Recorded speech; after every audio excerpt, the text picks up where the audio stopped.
मसला है स्टैंड लेने का हमारा, इंडिया वालों का।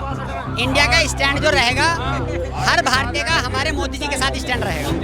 अगर मोदी जी अगर इजराइल को सपोर्ट करते हैं तो भारत की पूरी 140 करोड़ जनता मोदी जी को सपोर्ट करेगी। भाई मैं किसी के साथ नहीं हूँ, मुझे बस अपने देश के साथ हूँ।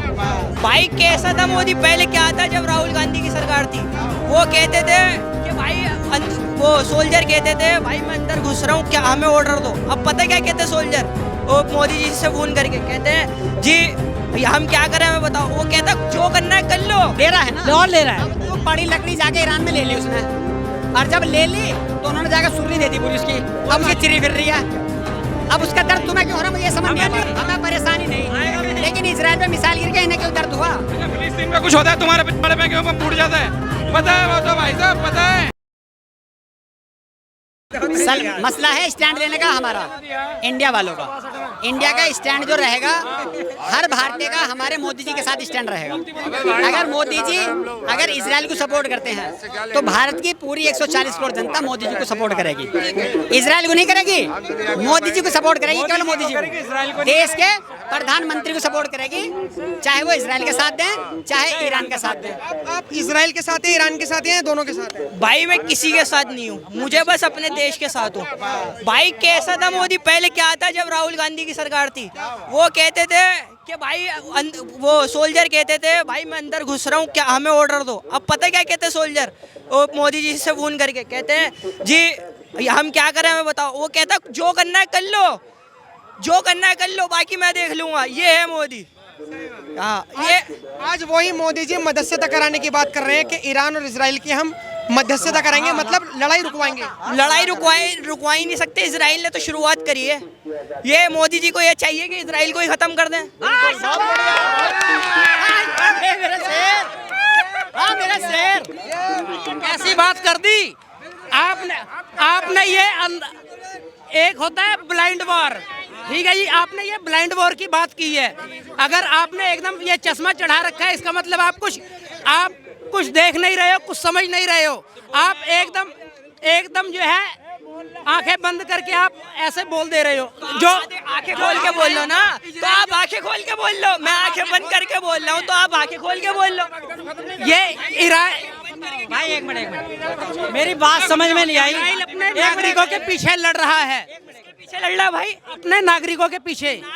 हाँ, नागरिकों की शुरुआत किसने करी है भाई, एक बात बताओ। हमास ने फिलिस्तीन कहाँ पे, हमास है कहाँ पे ये बताओ।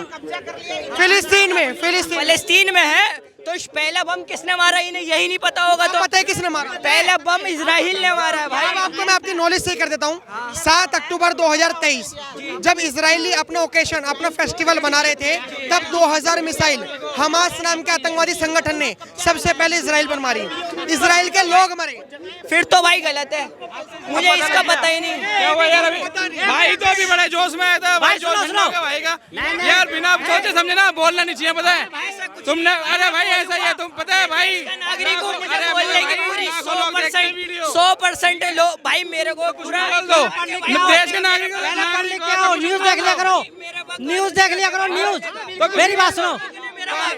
मेरा सवाल सर ये है, घुमा फिरा कर वही एक सवाल कि क्या वर्ल्ड वॉर 3 होने जाएगा? क्या लग रहा है कि जिस तरीके से ईरान के साथ तो रशिया आ रहा है, चाइना भी आ रहा है, जिस तरीके से कंडेम करा है, क्या लग रहा है कि वर्ल्ड वॉर होने जाएगा?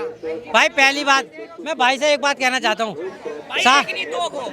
सुन ले पहले, एक सुन ले फिर दूसरी सुना देंगे। भाई 7 अक्टूबर को ये हमास ने स्टार्ट किया, फिलिस्तीन में था हमास। उसने 40 बंदों को बंधक बनाया था, एक एक करके 12 देगा 28 को मतलब बंधक बना करके लेके गए थे, ठीक है। अब भाई स्टार्टिंग यहाँ से हुई है, मैं आपको स्टार्टिंग बता रहा हूँ। स्टार्टिंग भी बताओ, रेंट भी बताओ भाई, बता दो। अच्छा मेरी तो सुनो भाई, हमास ने डाला बम, हर किसी को बुरा लगा, वो गलत था। इजराइल ने उसका बदला ले लिया ना, ले रहा है अभी, ले लिया, अभी और ले रहा है ना, और ले रहा है। अब तो बड़ी लकड़ी जाके ईरान में ले ली उसने, और जब ले ली तो उन्होंने जाकर सुर्री दे दी पूरी उसकी। अब उसकी चिरी फिर रही है। अब उसका दर्द तुम्हें क्यों हो रहा है मुझे समझ नहीं हो रही, हमें नहीं हो रही भाई। मेरी बात सुनो, हमें नहीं हो रही। चलो मेरे को कह रहा हूँ मुझे ही हो रही है। चलो सुनो, मेरे को मुझे ही हो रही है। मैं ये कह रहा हूँ जैसे हमारे यहाँ पहलगाम में हमला हुआ, ठीक है, 28 मारे, 140 मारे, मैं करूँ एक मिनट भाई, 240 मर रहे थे वहाँ। हम भी अरे भाई और मरे, कम मरे, और मरे। 240 मर रहे थे। आसिफ मुनीर अपनी ऐसी कराने नहीं आया था। आसिफ मुनीर मैं कहता ये भाई पूछते थे वो चार आतंकी कहाँ, चार आतंकी हैं, अब तो वो भी पकड़े गए जिन्होंने बना दी थी कश्मीर पहलगाम में, उन्हें सब पता था, अब तो वो भी पकड़े गए। अब कोई नहीं पूछे कहाँ गए, कहाँ से आए, कहाँ से आए। क्यों मुझे जरूरत लगी? पूछोगे नहीं, पूछोगे ही नहीं। जब नहीं पकड़ते जब पूछते हैं। ये सर ये भाई साहब ये वही हैं जब युद्ध हो रहा था ना, उस दौरान जब झंडे लग रहे थे, जो उतारे यार थे, ये तब वहाँ के सपोर्ट कर रहे थे, ये वो लोग हैं। हमें परेशानी नहीं, लेकिन इजराइल में मिसाइल गिर के इन्हें क्यों दर्द हुआ? अच्छा फिलिस्तीन में कुछ होता है तुम्हारे में क्यों फूट जाता है? पता है वो तो भाई साहब, पता है, अरे पता है भाई साहब, पूरा दर्द होता है पिछवाड़े में। फिलिस्तीन का ईरान में बम फूटा। ये जो आतंकवाद देश है, ईरान हो फिलिस्तीन हो, इसका पूरा नामो निशान मिटा देना चाहिए इजराइल को। पहले तो जिसके पास उन्होंने फिलिस्तीन की बात करी है। अगर फिलिस्तीन की बात कर रहे हैं तो मैंने अटल बिहारी वाजपेयी की वीडियो दिखा देता हूँ जब वे प्रधानमंत्री थे। उन्होंने ये कहा था कि जो फिलिस्तीन की जगह है ना वो फिलिस्तीनियों की है और इजराइल को ये खाली कर देनी चाहिए। उनका बयान है, मैं तुम्हें सुना भी सकता हूँ कि ये खाली कर देनी चाहिए। और हर जो नेशन होता है ना हमारा, सब ने इसे एक दायरा दिया कि तुम इस दायरे से आगे मत बढ़ो। भाई इस जगह वो फिलिस्तीनी ने तुम्हें दी है, इससे मत बढ़ो बेटा, ऐसे मत करो। चलो सब मुद्दे को छोड़ दो। अब मैं तो कह रहा हूँ फिलिस्तीन इजराइल की चलने दो, जो चल रहा है उनका वो होता रहेगा। लेकिन अब इन आगे ईरान पे उसके डिफेंस पे हमला कर दिया। भाई तुझे क्या जरूरत है उसके डिफेंस पे हमला करने की? क्यों तू उसके डिफेंस पे हमला कर रहा? जब तू करेगा तो उसका भुगतेगा भी।